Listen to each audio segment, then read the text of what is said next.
Meu irmão, minha irmã, quero convidar você a abrir a sua Bíblia no Evangelho de João, e hoje você vai ouvir uma palavra que vai mexer no seu coração, que vai te dar esperança, vai renovar as suas forças e a sua fé naquilo que você tem mais orado, que eu tenho convicção, que é a transformação das pessoas da sua casa, das pessoas da sua família, amém? Então, João capítulo 15, nós vamos ler a partir do versículo 16, que diz o seguinte: Evangelho de João capítulo 15, a partir do versículo 16: Não fostes vós que me escolhestes, mas eu vos escolhi. Repita comigo: não foi você. De novo, não foi você que me escolheu. Foi Jesus que te escolheu. Vamos aplaudir o Senhor? Aleluia, glória a Deus por isso. Você foi escolhido, escolhida pelo Senhor Jesus. Versículo 16 novamente: Não fostes vós que me escolhestes, mas eu vos escolhi e vos designei para irdes e produzirdes fruto, e que o vosso fruto permaneça, a fim de que o Pai vos conceda tudo o que pedirdes em meu nome. Versículo 17: Isso vos mando. Veja, não é isso eu peço a vocês, isso eu mando. Amai-vos uns aos outros. Se o mundo vos odeia, sabei que primeiro odiou a mim. Se vós fosseis do mundo, o mundo amaria o que era seu. Todavia, como não sois do mundo, mas dele vos escolhi, por isso que o mundo vos odeia. Lembrai-vos da palavra que eu vos disse: o servo não é maior do que o seu senhor. Se me perseguiram, também vos perseguirão. Se guardaram a minha palavra, também guardarão a vossa. Tudo isso farão contra vós por causa do meu nome, porque não conhecem quem me enviou. Palavra do Senhor, glória a Deus. Meus irmãos, o tema do nosso mês é servir com alegria. Tenha um coração transformado pela gratidão, e está baseado em Salmo, capítulo 100, versículo 2, que diz: servir ao Senhor com alegria e entrai diante dele com canto. E o nosso tema de hoje é a alegria de ver transformações pelo servir, a semeadura e a colheita espiritual. E quando nós falamos em transformações, a maior e mais importante transformação que pode acontecer com qualquer pessoa é a transformação de coração, é a conversão. E o exemplo, na minha opinião, mais poderoso de conversão que nós temos na Bíblia é a conversão de um homem chamado Saulo, que depois passou a se chamar Paulo. E por que a conversão dele é poderosa? Porque ele foi criado dentro de um sistema religioso em que a religião dele é que era a certa.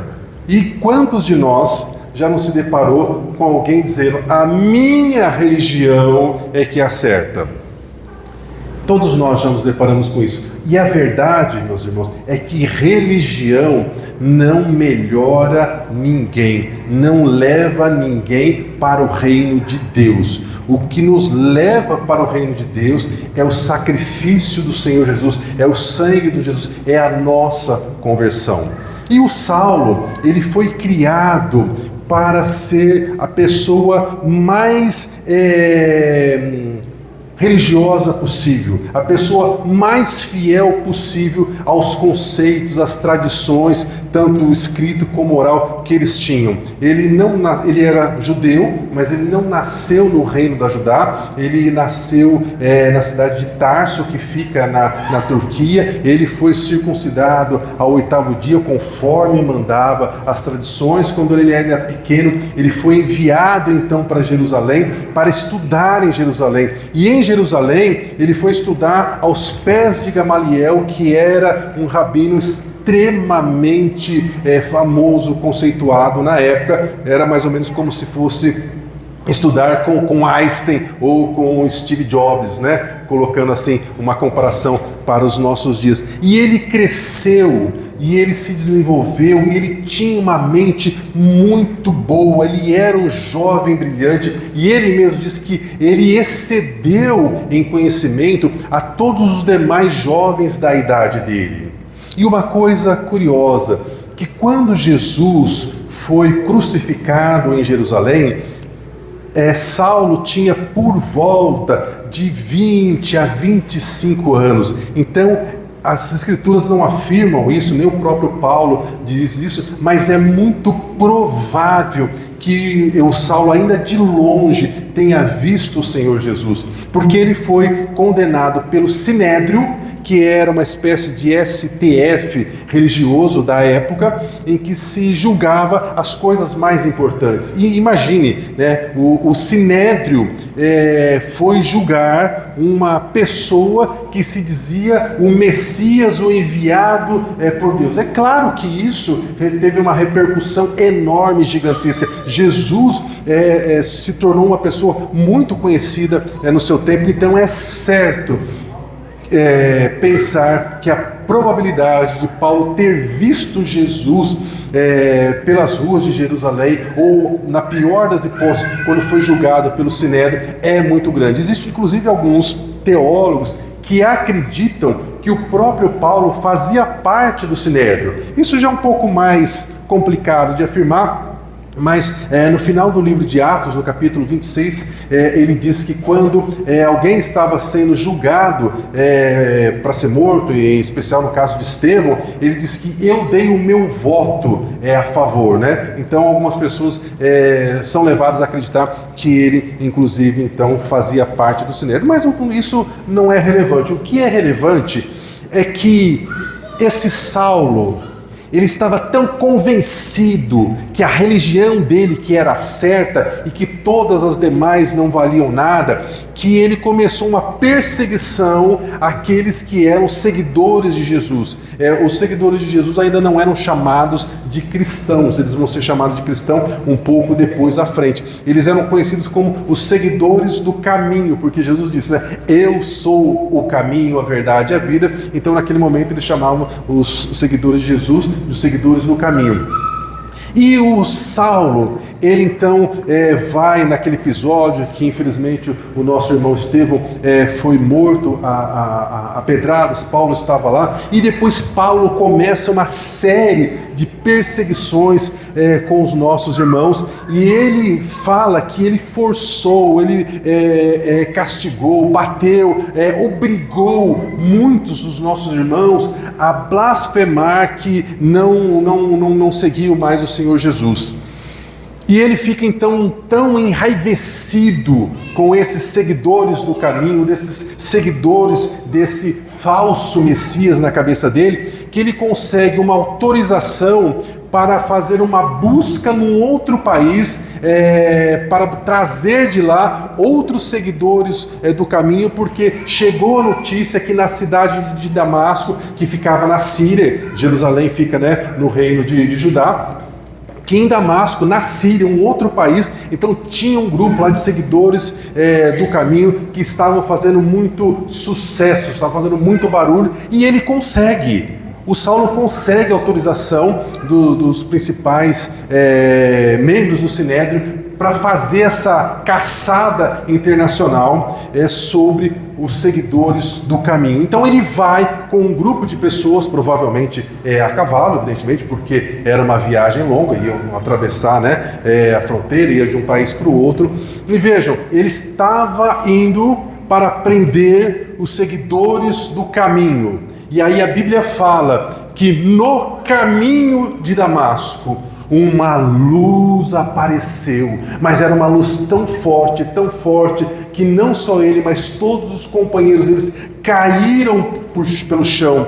E ele, caído no chão, vendo aquela luz tão forte, nós estamos falando de uma região em que o sol é extremamente forte. Se aqui em Maringá, no calor do meio-dia, a coisa não é fácil, a gente brinca que dá para fritar o ovo no asfalto, imagine naquela região. E ele diz que ele viu uma luz, e ele então ouviu uma voz que dizia: Saulo, Saulo, por que você me persegue? Dura coisa para você é recalcitrar contra os aguilhões. E eu anotei umas outras versões dessa fala de Jesus que nos ajuda a compreender, na versão NVI, ele diz o seguinte: Paulo, dura coisa para você é resistir ao aguilhão, porque resistir ao aguilhão só lhe trará dor. Na Nova Tradução da Linguagem de hoje diz: Paulo, não adianta você se revoltar contra mim.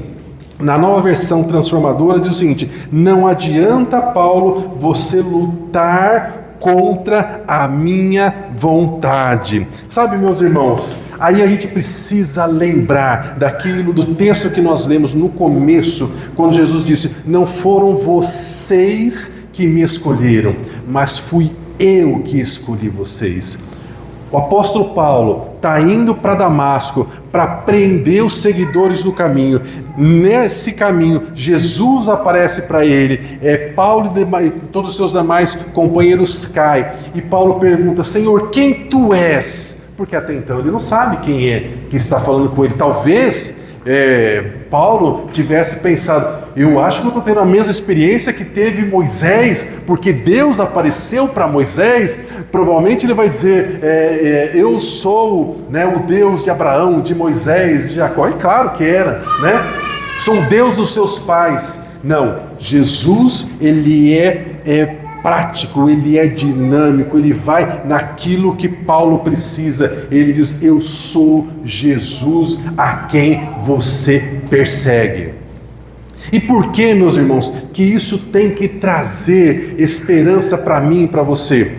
Porque eu tenho pessoas da minha família que eu oro há anos pela conversão e eu não vi nenhum fio de cabelo de mudança dessas pessoas, no sentido de dizer: olha, eu estou considerando ter uma experiência com Deus. E talvez você também tenha na sua família pessoas pelas quais você está orando e você não viu até esse momento nenhum sinal que essa pessoa está se rendendo aos pés do Senhor Jesus. Talvez possa estar acontecendo que é o pior.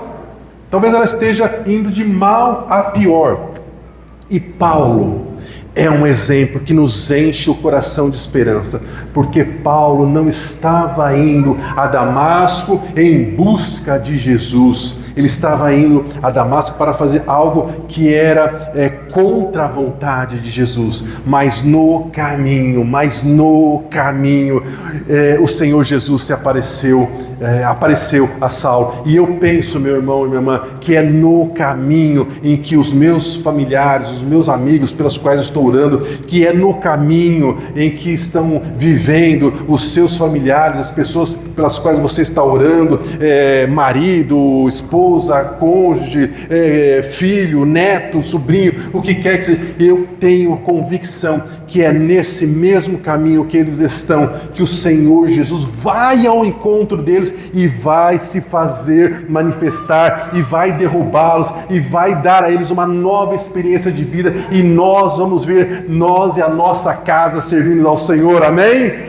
Nós cremos isso porque é a palavra do Senhor. Agora veja como o coração das pessoas são duros. O Senhor Jesus se revelou a Saulo, ele viu uma grande luz e ainda foi necessário deixar Saulo cego, sem enxergar, por 3 dias e 3 noites. Porque talvez, mesmo tendo aquela experiência, mesmo vendo a luz, ouvindo a voz, falando com o Senhor, era possível que talvez Saulo ainda tivesse dúvidas sobre aquilo que ele tinha tido de experiência naquele caminho. Então o Senhor dá a ele uma experiência no corpo, no físico, para que ao sair daquele lugar que eles caíram, que ele permanecesse com a marca daquele encontro. E ele continua cego durante 3 dias, e o Senhor Jesus disse a ele: você vai a tal lugar, em tal casa, e foi o que aconteceu. Ele entrou para Damasco, e aí o Senhor fala para um outro servo, para Ananias, aonde que ele deveria ir. Ele deveria ir na casa direita de uma pessoa onde estava hospedando Saulo. E aí então esse Ananias vai lá e ora por Saulo, e Saulo então restaura a sua visão, e ele é batizado nas águas, ele é batizado pelo Espírito Santo, ele tem essa conversão, e ele então quer começar a falar de Jesus para as pessoas.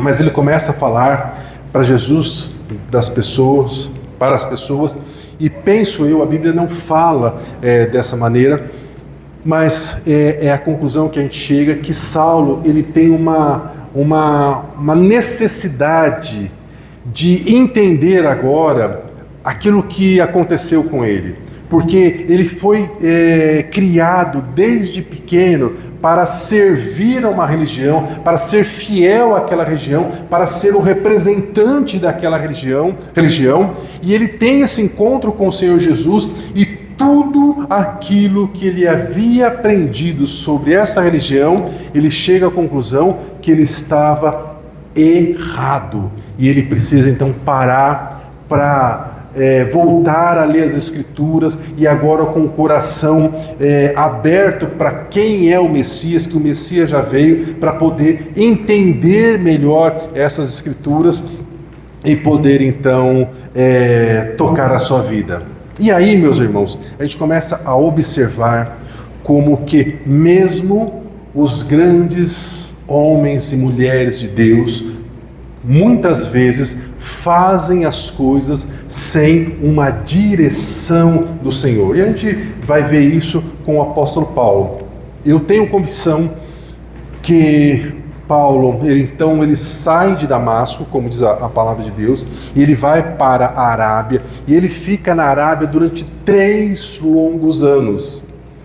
E então eu imagino que ele vira e fala assim: bom, agora já se passou um bom tempo, eu já tenho bem alinhado como ajustar aquilo que eu acreditava sobre a vinda do Messias, e que o Messias já veio, que o Messias é Jesus, e agora eu posso começar a trabalhar na obra de Deus.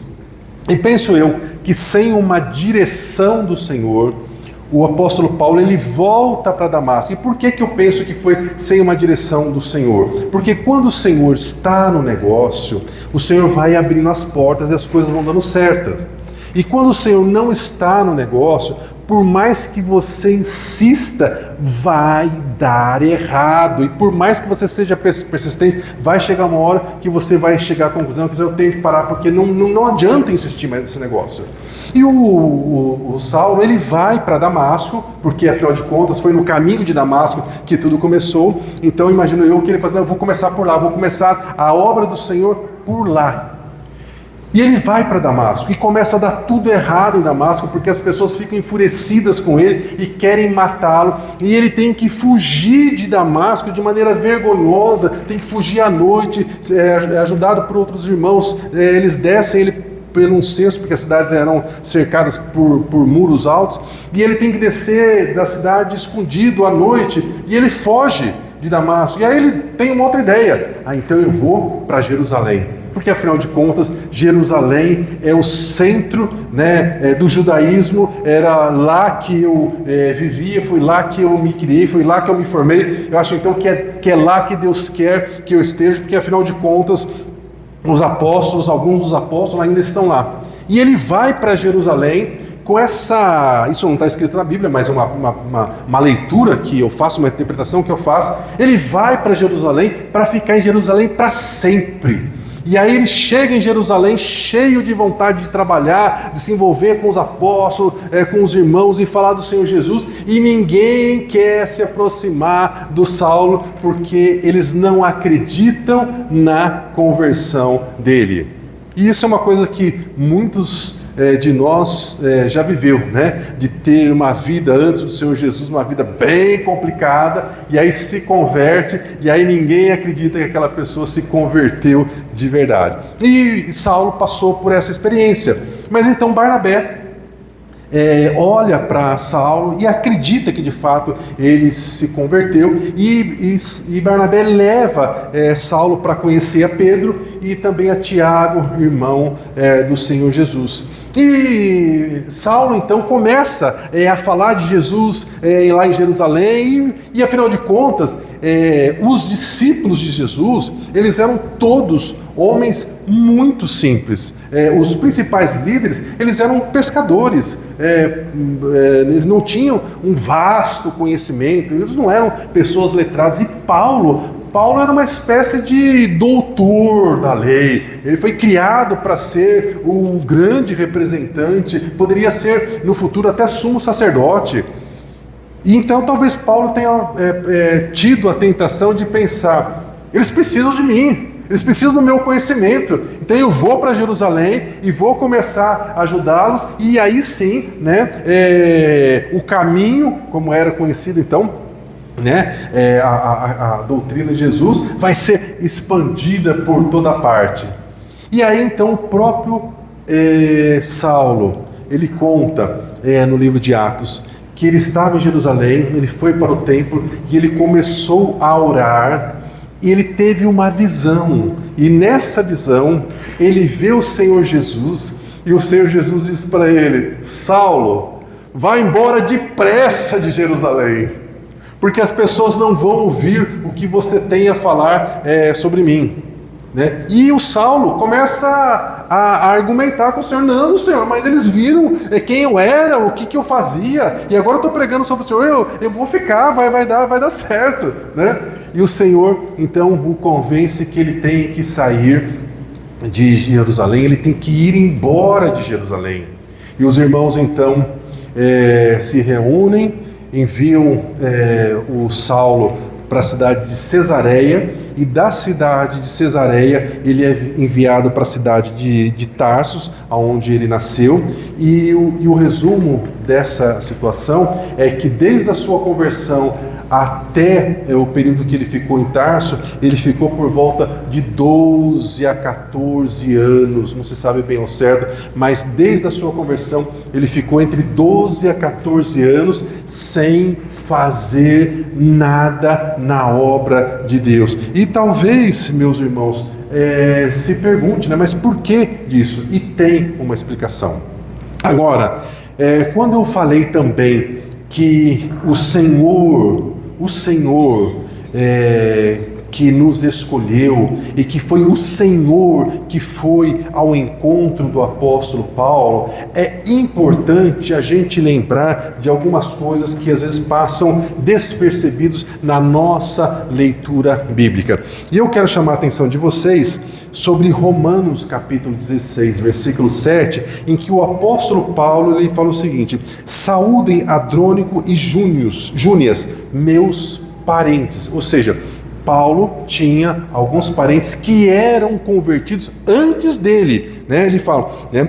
Saúdem Andrônico e Júnias, meus parentes, eles são notáveis, ou seja, eles se destacaram junto aos apóstolos e estavam em Cristo antes de mim. Ou seja, os parentes de Paulo tiveram encontro com o Senhor Jesus muito antes de Paulo.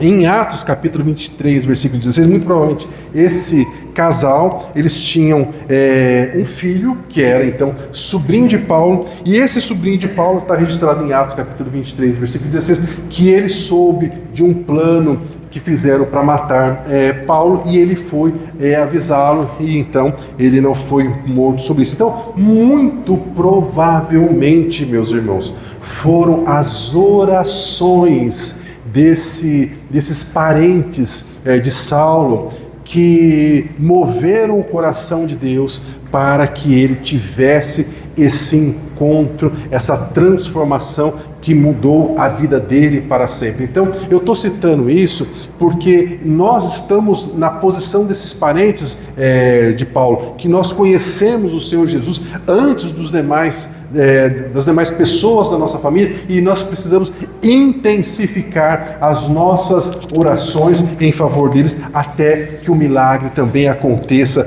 na vida deles. Mas eu quero destacar a vocês aquilo que aconteceu com Saulo. Porque a gente tem uma tendência a achar, nossa, ele teve uma conversão fabulosa, espetacular, o Senhor se mostrou a ele, ele ouviu a voz do Senhor, ele ficou cego, Ananias foi lá, orou por ele, ele voltou a enxergar, ele foi batizado. Mas não foi bem assim. A transformação no coração de Saulo, ela foi uma transformação muito lenta e muito gradativa. E é por isso que ele ficou tanto tempo sem fazer nada na obra de Deus. Eu mencionei que ele ficou em torno de 12 a 14 anos desde a sua conversão, sem realizar grandes feitos, né? E por quê? Qual que é a resposta disso? Porque ele precisava ser transformado pelo Senhor. Não bastava apenas mudar de coração, mas precisa mudar a mentalidade, a maneira de pensar. Então, meus irmãos, ele ficou entre 12 a 14 anos sem fazer a obra do Senhor, porque Deus está mais interessado em quem nós somos do que sobre aquilo que nós fazemos para o Senhor. Resumindo, em outras palavras, o Deus que é dono da obra, ele é mais importante do que a obra de Deus. E o Senhor levou Paulo para o deserto. A gente gosta de usar essa palavra deserto para descrever um tempo, um período de dor, de sacrifício, de sofrimento, de tratamento, de transformações, né? Então a gente pode dizer que Deus levou Saulo para o deserto, e ele ficou lá em torno de 12 a 14 anos. E Saulo não foi o único. Deus também levou Moisés, levou Elias, levou Davi ao deserto, e eu penso que você também já passou pelo deserto, ou talvez esteja passando por esse deserto. Saulo precisava aprender a ser liderado por Deus antes de liderar o povo do Senhor. Então, quando deu aí em torno de 12 a 14 anos, Paulo está lá vivendo na cidade de Tarso, trabalhando como fazedor de tendas, que era essa a profissão da família dele. Um belo dia, chega o Barnabé, o mesmo Barnabé que quando ele foi para Jerusalém e ninguém queria estar junto com Saulo, chega lá o Barnabé. E por que o Barnabé chegou? Porque Deus tinha feito um avivamento, uma coisa linda na cidade de Antioquia. Antioquia era a terceira cidade maior do Império Romano, atrás apenas da cidade de Roma, que era a capital do Império, e em segundo lugar vinha Alexandria, em terceiro vinha a cidade de Antioquia, que ficava na Síria. E como existia lá muitos irmãos que eram novos convertidos, Barnabé foi enviado para lá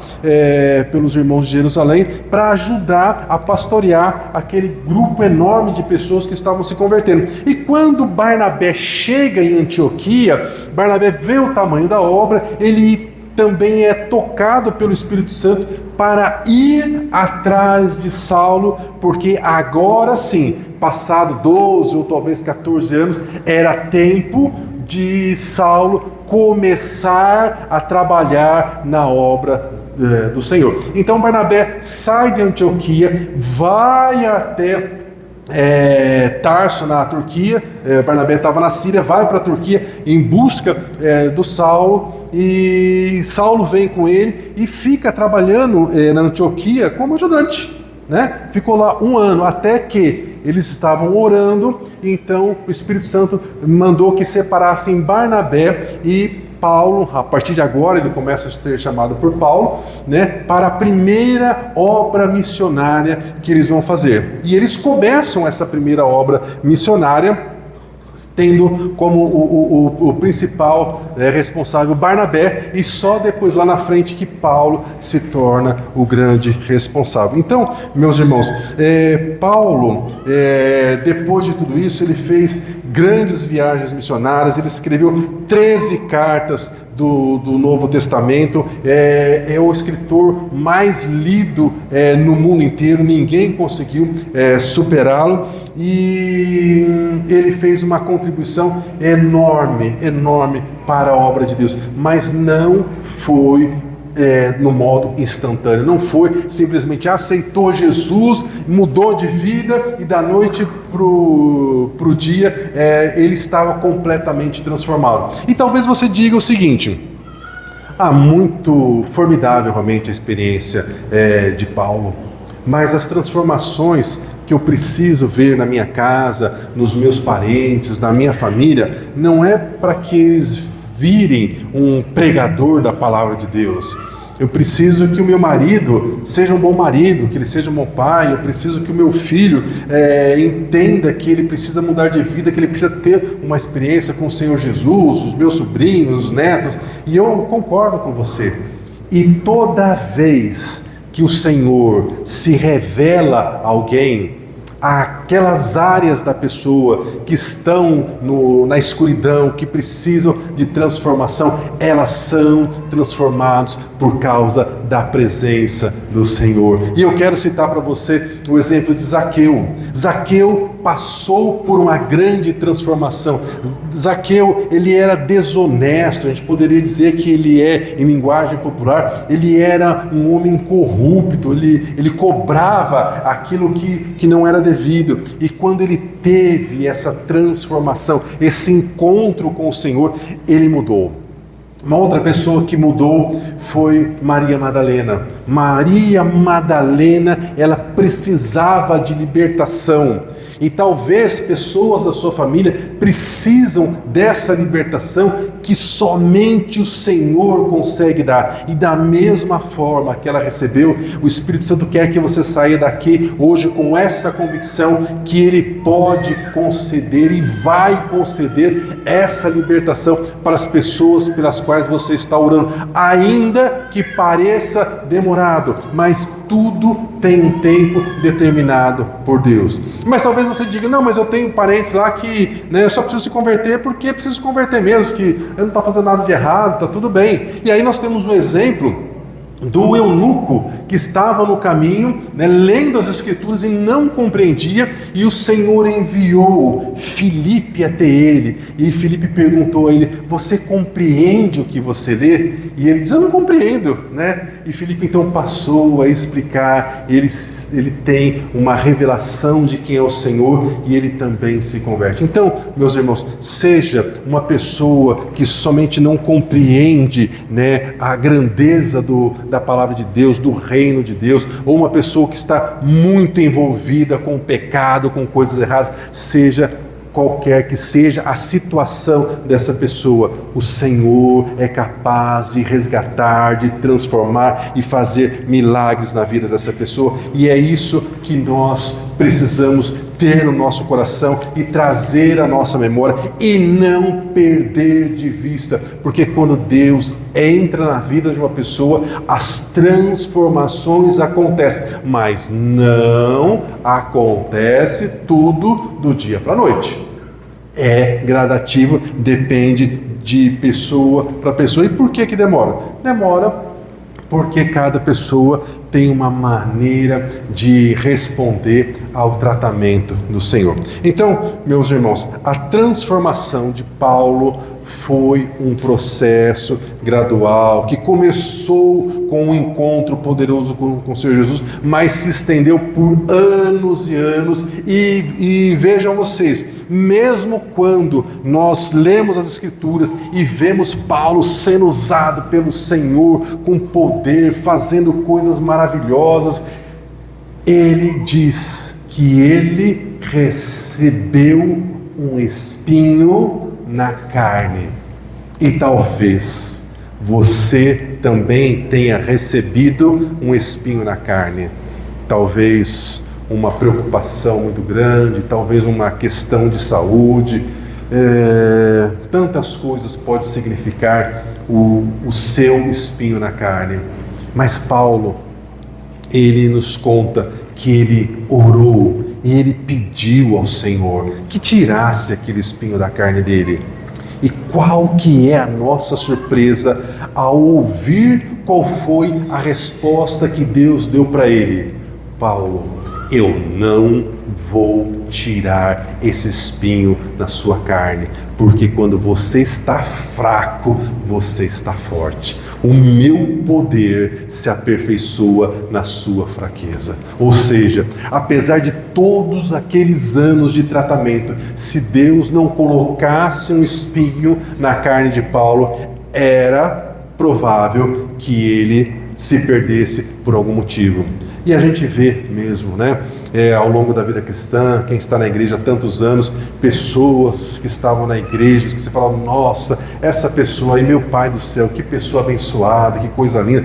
Famílias, casais, que você fala, nossa, mas que exemplo de casamento. Quando você pensa que não, pá, explode o casamento, ele se separa, aquela coisa desastrosa. A gente fala, meu pai do céu, como que aconteceu isso?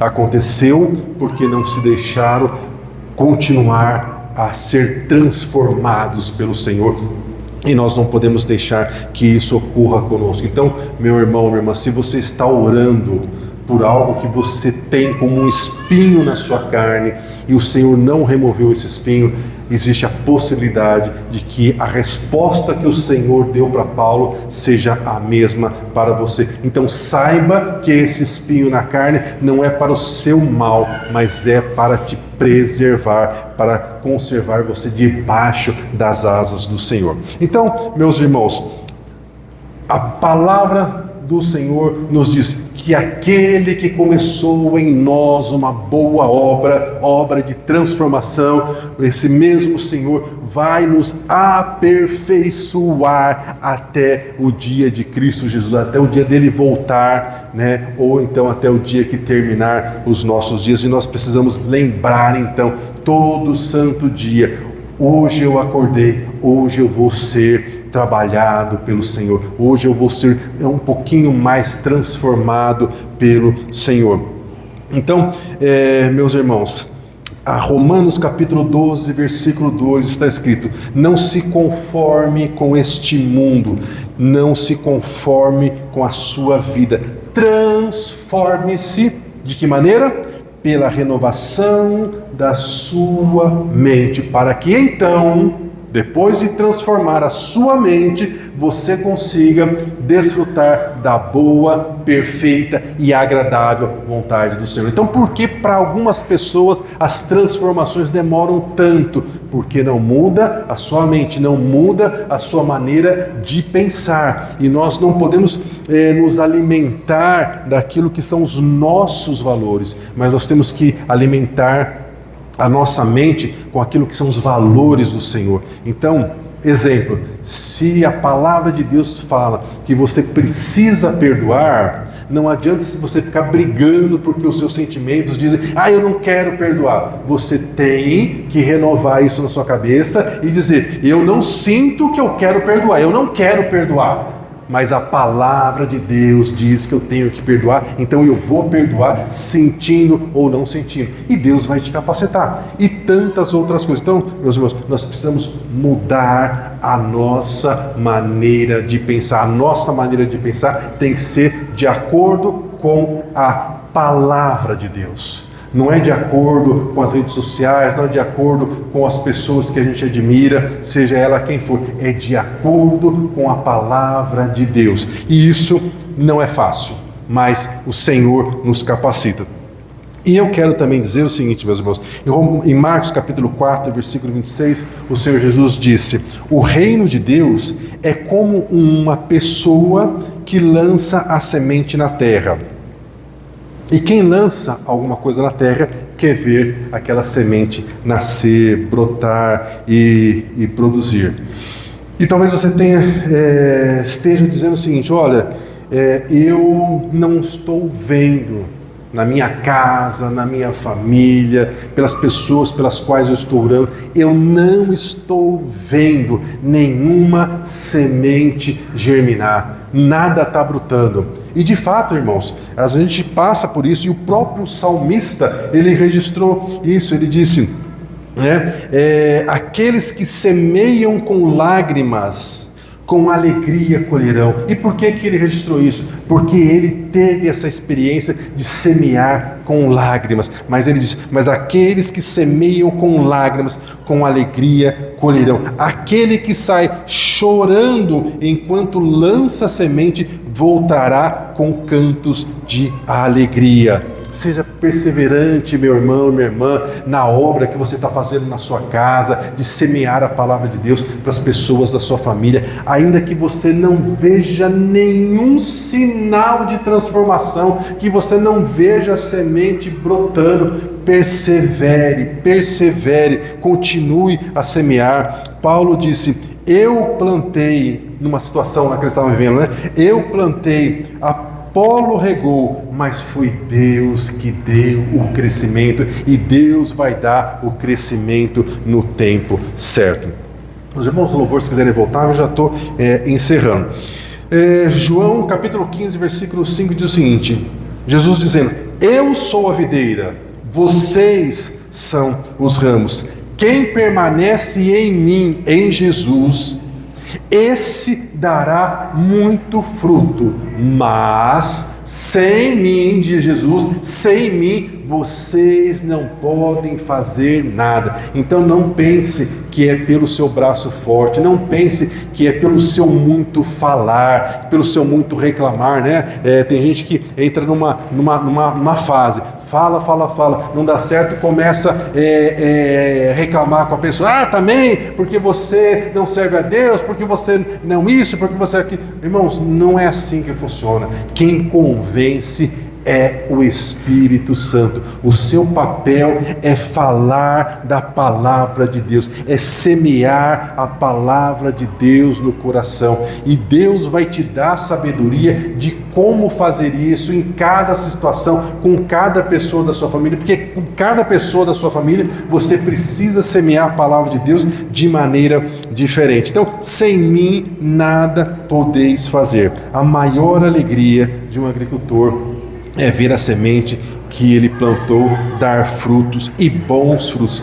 Então, meus irmãos, a sua semeadura de fé, o seu serviço a Deus produzirá frutos, e haverá colheita, e colheita em abundância. E talvez você diga: mas eu não tenho mais força, eu não tenho mais esperança, é tanto tempo orando por essa situação. Meu irmão, minha irmã, não desanime, porque a palavra do Senhor declara em Atos capítulo 1, versículo 8: você receberá poder ao descer sobre você o Espírito Santo, e você será minha testemunha em Jerusalém, em Samaria e até os confins da terra. O Espírito Santo vai capacitar você para falar do amor de Deus para todas as pessoas que Ele quer que você fale. Então, lembre-se, o tema do nosso mês é servir com alegria.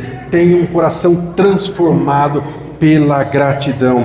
Você terá a alegria de ver transformações na sua casa, na sua família. Essa alegria nos motiva a continuar servindo, mesmo diante de todos os desafios, de todas as circunstâncias que parecem ser contrárias àquelas promessas do Senhor. Mas nós sabemos que nós estamos fazendo a diferença, porque nós estamos semeando a palavra do Pai no coração da vida daquelas pessoas pelas quais nós estamos orando. Então, João 15, versículo 16, que nós começamos e vamos encerrar com esse texto. Não foram vocês que me escolheram, mas eu escolhi vocês para que vocês deem fruto e o vosso fruto permaneça, e os nossos frutos são aqueles que serão transformados pelo Senhor Jesus. Amém? Aleluia, glória a Deus. Quero convidar você a se levantar. Vamos orar, irmãos. Nós acabamos de cantar que por vezes nós passamos por tentações, passamos pelo deserto, mas apesar das lutas, o Senhor vai cuidar de mim e de você. O Senhor vai nos guardar. Pai, nós nos colocamos debaixo das tuas asas. Pedimos, Senhor, que o Senhor nos proteja, que o Senhor nos abençoe, que o Senhor nos livre de todo mal, que o Senhor abençoe os nossos familiares, que o Senhor nos livre das tentações, de tudo aquilo que não convém, que o Senhor nos conduza pelo caminho que nós devemos andar, porque a tua palavra declara que o Senhor é que sabe quais são os planos e pensamentos que o Senhor tem ao nosso respeito, e são pensamentos de paz, para nos dar um bom futuro e esperança. Nós oramos, Senhor, agradecidos no nome de Jesus, e que o teu grande amor, a graça do Senhor Jesus e as consolações do teu Espírito Santo estejam com o teu povo hoje, sempre e eternamente. E o povo de Deus diz amém. Vamos aplaudir o Senhor, aleluia.